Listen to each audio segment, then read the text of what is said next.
தமிழ்நாட்டை கலங்கவும் வெட்கப்படவும் வைத்த ஒரு சம்பவம் தான். வாங்க என்னென்னு பார்ப்போம்.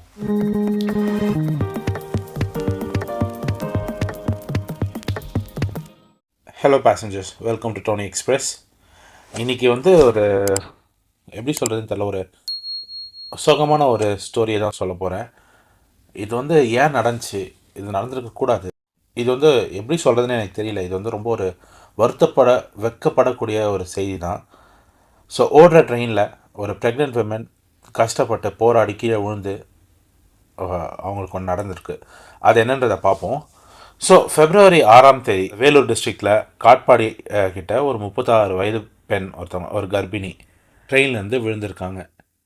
ஸோ இந்த பெண் அவங்க ஃபேமிலியோட திருப்பூரில் பல வருஷமாக வாழ்ந்து வந்துட்டுருக்காங்க.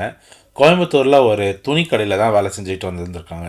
அவங்களோட ப்ரெக்னன்சி காரணமாக சித்தூரில் இருக்க அவங்க அம்மா வீட்டுக்கு போகலான்னு கோயம்புத்தூர் திருப்பதி இன்டர்சிட்டி எக்ஸ்பிரஸ் அதில் February 6 அதாவது வியாழக்கிழமை போயிருக்காங்க. ஸோ அப்போ தான் ஒரு விஷயம் நடந்துச்சு.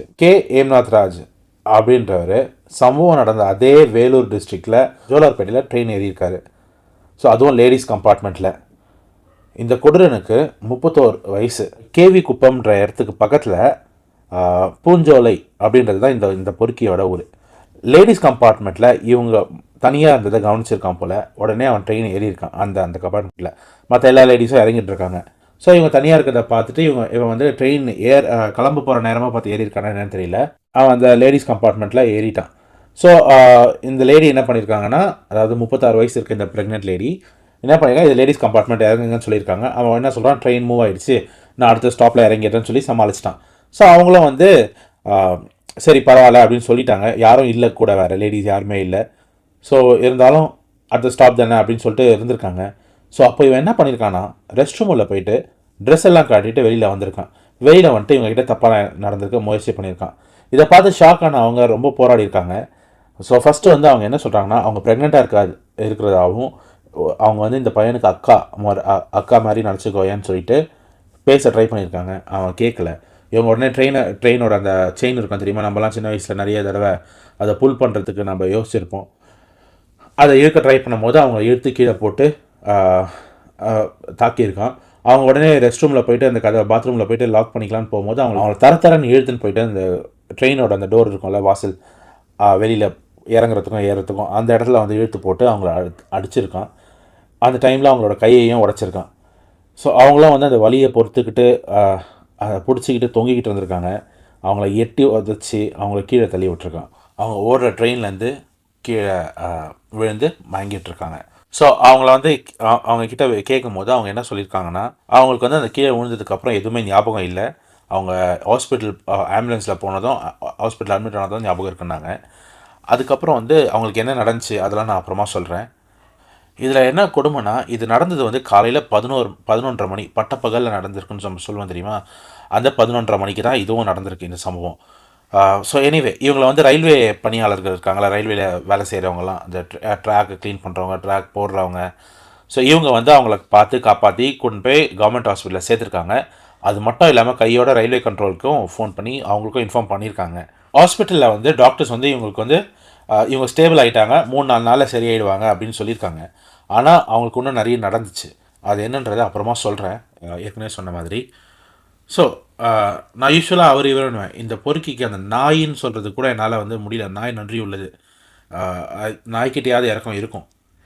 இந்த பொறுக்கி இவனை பற்றி பார்ப்போம். ஸோ இவன் ஏற்கனவே நிறைய சிமிலர் கேசஸில் உள்ளே போயிட்டு தான் வந்திருக்கான். ஸோ இப்போவுமே கொஞ்சம் மாதத்துக்கு முன்னாடி ஒரு கண்டிஷனல் பெயிலில் வெளில வந்திருக்கான். என்ன கேஸ்னால், சென்னையை சேர்ந்த ஒரு பெண் கொலை வழக்கில் உள்ளே போயிட்டு கண்டிஷனல் பெயிலில் வெளில வந்திருக்கான். இது மட்டும் இல்லைங்க, ஜிஆர்பி ஜோலார்பேட்டில் 2022 ஒரு லேடியை அவங்களோட ஃபோனை பிடுங்கிட்டு ட்ரெயின்லேருந்து கீழே தள்ளி விட்டுருக்கான்.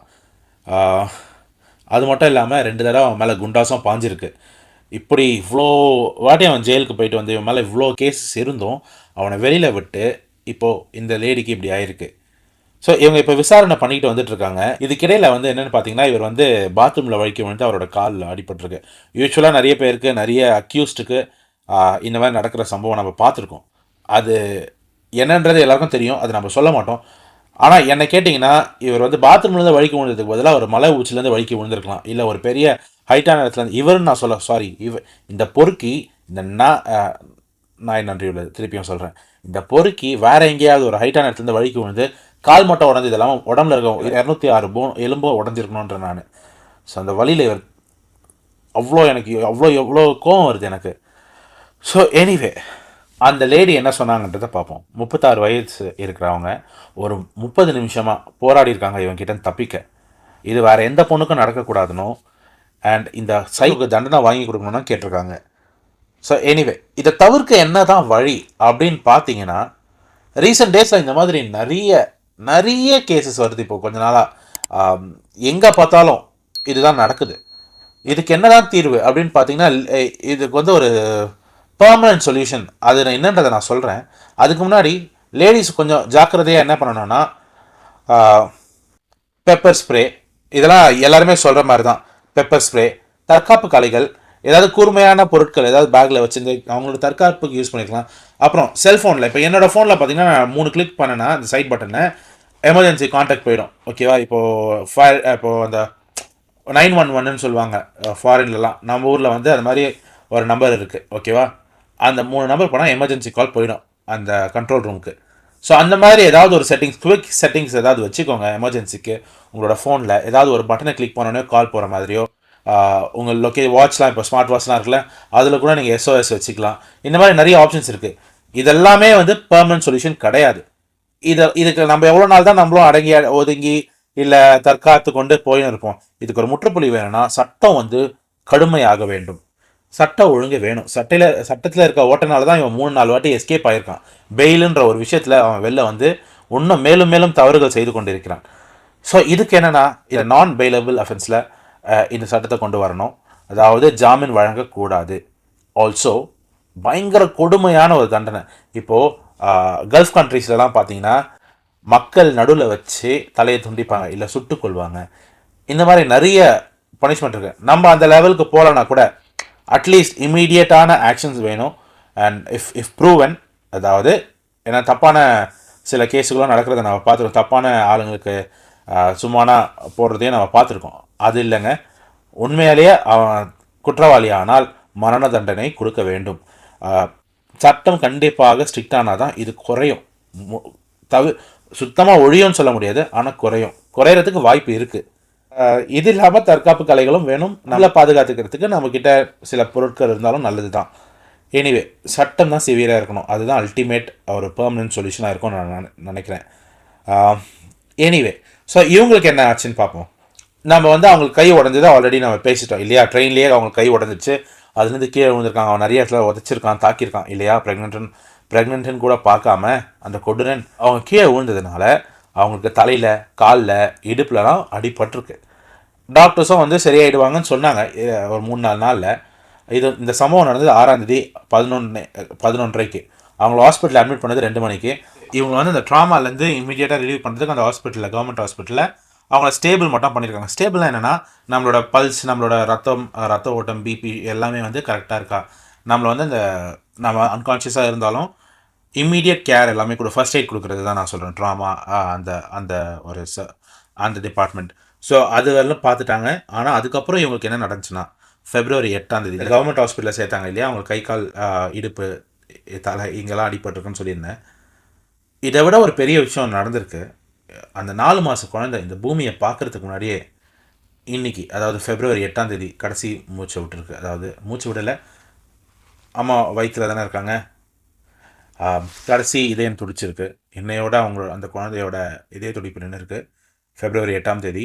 ரொம்ப கஷ்டமாக இருக்குது இதை கேள்விப்பட. ஸோ கலைச்சி தான் ஆகணும் இல்லையா? என்னால் இதை வந்து டைஜஸ்ட் பண்ண முடியல. அந்த குழந்தை என்ன பாவம் பண்ணுச்சு, இதெல்லாம் ஏன் இப்படி பண்ணுறீங்க? அந்த அந்த அந்த மனசாட்சியே இல்லாத அந்த பொறுக்கி நாய்க்கு சிவியரான தண்டனை, பல வழக்குகள் போட வேண்டும். இது வந்து கொலையும் தான். ஏன்னா அந்த குழந்தை வந்து இறந்துருக்கு, இவங்களுக்கு அடிபட்டிருக்கு. இதில் பல கேஸுகள் வரும். இதை அவன் மேலே போட்டு எவ்வளோக்கு எவ்வளோ கடுமையான தண்டனை கொடுக்கணுமோ அதை கொடுத்து அவனை வெளியிலே வரக்கூடாத மாதிரி பண்ணுங்கள். இது மற்றவங்களுக்கு பாடமாக இருக்கட்டும். இந்த உலகத்தையே அந்த குழந்தை பார்க்காம போயிருக்கு. ஸோ இமேஜின் பண்ணி பாருங்கள், அந்த குழந்தை வரப்போகுதுன்னு அவங்க ஃபேமிலியில், அந்த லேடிக்கும் சரி, அந்த ஃபேமிலிக்கும் சரி, எவ்வளோ ஒரு எதிர்பார்ப்பு இருந்திருக்கும், எவ்வளோ கனவுகள் இருந்திருக்கும். எல்லாம் ஒரே நாளில் முடிஞ்சு போச்சு. இப்போ அவங்களோட வேதனை என்னன்றதை இமேஜின் பண்ணி கூட பார்க்க முடியாத ஒரு நிலமையில இருக்கும். ஸோ ஒரு அவ்வளோ எதிர்பார்ப்பும் அவ்வளோ வேதனையாக மாறி போயிடுச்சு அவங்க ஃபேமிலிக்கே. நம்மலாம் ஒன்றா சேர்ந்து லெட்ஸ் ப்ரே ஃபார் ஹர். அவங்களோட ஸ்பீடி ரெக்கவரிக்கும் அவங்களோட ஃபேமிலிக்காகவும் அவங்கள கன்சோல் பண்ணுற விதமாக நம்ம அவங்களுக்கு விஷஸையும் அவங்களோட மை கண்டோலன்ஸஸையும் சொல்லிக்கிட்டு அவங்கள நம்மளோட ப்ரேயரில் வச்சுக்கிட்டு அவங்களுக்காக நம்ம ப்ரேயர் பண்ணுறதை தவிர நம்மளால் இப்போதைக்கு ஒன்றும் பண்ண முடியாது.